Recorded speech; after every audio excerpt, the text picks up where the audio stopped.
हे ना आता दरवेळेस झालंय. घरातल्या कुठल्याही फंक्शन मध्ये तुमच्या फॅमिलीला इन्व्हॉल्व करून घेतलं ना की गडबड ही अशी ठरलेलीच असते. एकही सण शांतपणे का नाही साजरा होत? एवढी साधी अपेक्षा ठेवणं सुद्धा चूक आहे. काय गरज होती एवढा आरडाओरडा करण्याची? रोहनच्या ऍक्सिडेंटचं ऐकून घाबरली होती ना, त्यामुळे त्याला भेटायला धावत आले. खरं तर ते दोघंही येणारच नव्हते. म्हणजे माझं झालं होतं ना बोलणं. अहो, काळजी वाटणं ही वेगळी गोष्ट आहे, पण आदिराला दोष कशासाठी द्यायचा आहे? तिचा काय संबंध आहे? तिच्यामुळे घडला ऍक्सिडेंट रोहनचा. उगाच आपला वड्याचं तेल वांग्यावर. आदिराच्या आयुष्यातला लग्नानंतरचा पहिला सण आहे हा.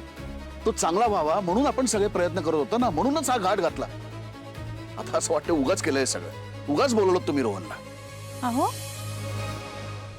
मला काय माहिती हे असं सगळं होईल. अधीर आणि रोहनने एकत्र यावं म्हणून मी हा प्रयत्न केला ना. आता केलं तेवढं बास.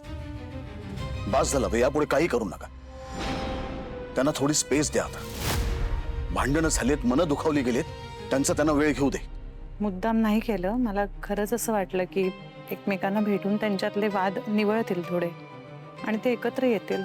या जगात आणि या घरात तुम्ही एकट्याच नाही आहात त्यांची काळजी वाटणाऱ्या.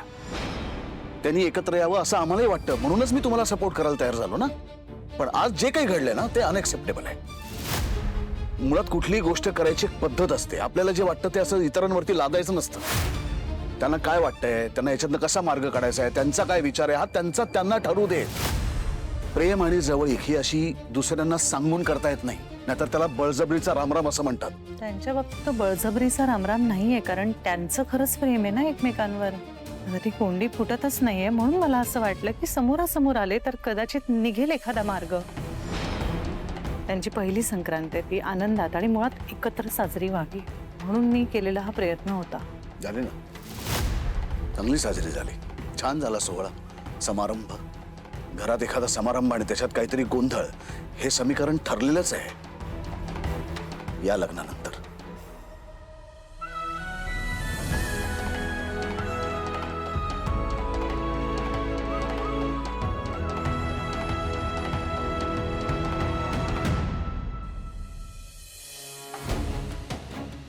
मी म्हणतो काय गरज होती त्यांच्या घरी जायची?